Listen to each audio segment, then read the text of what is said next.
Thiruvananthapuram കിഴക്കേക്കോട്ടയിൽ ബസ്സുകൾക്കിടയിൽപ്പെട്ട് bank ജീവനക്കാരന് ദാരുണാന്ത്യം. Kerala bank senior മാനേജറായ Ullas Muhammad എന്ന 52-കാരനാണ് മരിച്ചത്.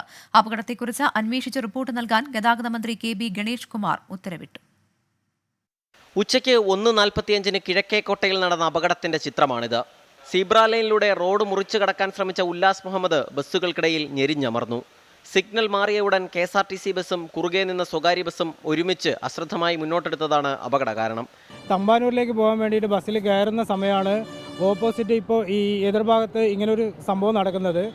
ആളുകളുടെ ബഹളം കണ്ട് ഞങ്ങൾ ബസ്സിൽ നിന്ന് നോക്കുന്ന സമയത്ത് ആളുകൾ ഈ KSRTC ബസ്സിൽ ഡ്രൈവറോട് പറയുന്നുണ്ട്, പുറകിലേക്ക് എടുക്കാൻ പറയുന്നുണ്ട്.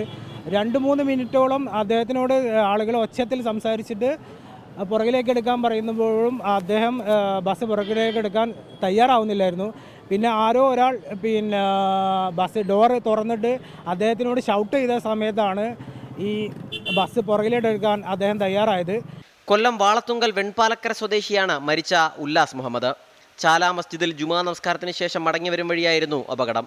കേരള ബാങ്ക് വികാസ് ഭവൻ ശാഖയിലെ സീനിയർ മാനേജറാണ്.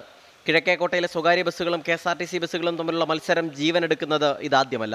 പുള്ളി പെഡസ്ട്രിയനായിരുന്നു. റോഡ് ക്രോസ് ചെയ്ത സമയം പെട്ടെന്ന് 2 ഡ്രൈവർമാർ ശ്രദ്ധിച്ചില്ല, 2 ബസ്സിൻ്റെ ഇടയിലായിപ്പോയി. അങ്ങനെ സാർ, സീബ്ര ലൈനിലൂടെ ആയിരുന്നു അദ്ദേഹം മുറിച്ച് കടന്നിരുന്നത്. പുള്ളി അതെ. അപകടം അന്വേഷിച്ച് റിപ്പോർട്ട് നൽകാൻ ഗതാഗത കമ്മീഷണർ CH നാഗരാജുവിന് ഗതാഗത മന്ത്രി കെ.ബി. ഗണേഷ് കുമാർ നിർദ്ദേശം നൽകി. 24 തിരുവനന്തപുരം.